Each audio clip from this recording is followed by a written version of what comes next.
천주교 정의구현사재단이 긴급 성명서를 발표하셨는데요.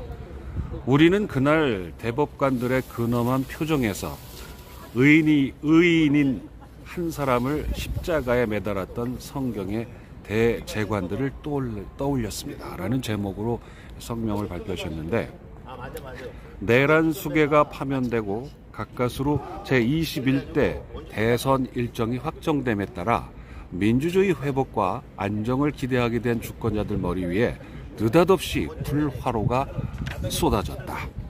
지난 5월 1일 대법원이 너무나 사소한 두 마디를 구실로 허위 사실 유포라는 희대의 죄를 씌워 여론조사에서 압도적 1위를 달리는 후보의 피선거권을 박탈하고자 한 것입니다. 대법원장 조희대가 주도하고 대법관 9명이 공모한 판결을 시중에서는 사상 초유의 사법 쿠데타라고 부르고 있습니다. 이의를 달기 어려운 명명이죠. 이로써 아무리 원통하고 억울해도 사법부의 판결을 존중한다며 순순히 감옥으로 걸어가던 존중과 승복의 전통은 끝이 났다. 대법원 스스로 자초한 비극이다라고 말씀하셨습니다. 1심은 유죄를 선고했으나 피고의 항소 이유서를 검토한 2심이 무죄로 판결했던 일이었죠. 그런데 대법원장은 소부에 배정됐던 해당 사건을 전원 합의체로 끌고 와서 무려 7만 쪽에 달하는 방대한 소송 기록을 외면한 채 무엇인가 쫓기는 듯 유죄 취지의 파기환송을 선고했습니다. 상고 기각, 곧 무죄를 예상했던 대부분의 사람들은 경악하게 된 것이죠. 상식의 눈으로 보더라도 이해하기 어려운 처사였고, 먼저 당선 무효형이란 말 그대로 당선자에게 해당하는 일인데, 검찰과 법원은 낙선자에게 그것도 우리가 그렇다면 그런 것이다 는 식의 일방적이고 주관적인 판단에 따라 중형을 뒤집어 씌웠다.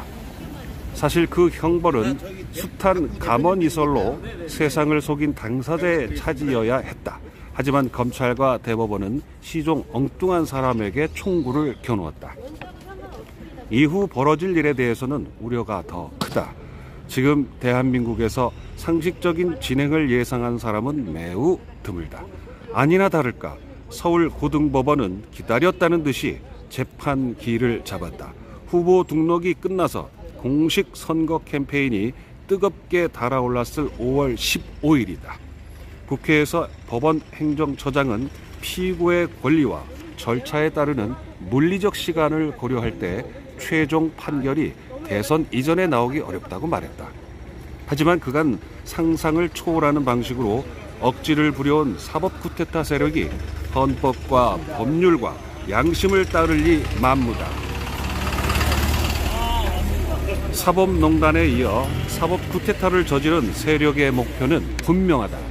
당선이 거의 확실한 야권 후보를 낙마시켜 윤석열이 버튼을 누른 내란을 완결짓겠다는 것이다. 조희대를 정점으로 하는 사법 쿠데타 세력이 빼앗으려 하는 것은 누군가의 피선거권 하나가 아니다.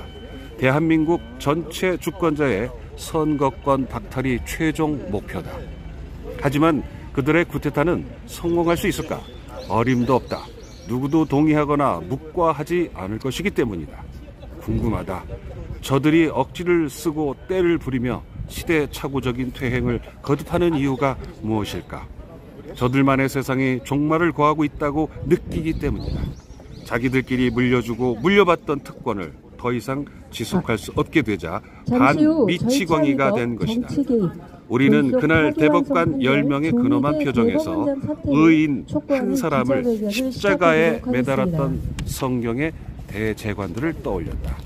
그들이 오늘까지 배우고 익힌 것은 오로지 각자 도생이니 그저 자신의 안위와 사익에만 골머른다. 나도 일하고 너도 일해서 너도 나도 잘 살되 우리 모두 올바로 고르게 잘 사는 대동세상을 그들은 두려워한다.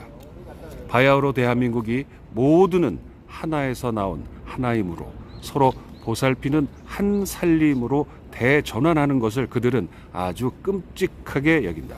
작년 12.3 비상계엄부터 최근 5.1 사법 쿠데타에 이르기까지 판사 직위원과 검찰총장 심우정, 권한대행 한덕수와 최상목 등이 온 국민을 기절초풍하게 만든 기괴한 일들을 그래서 벌어진 일이다.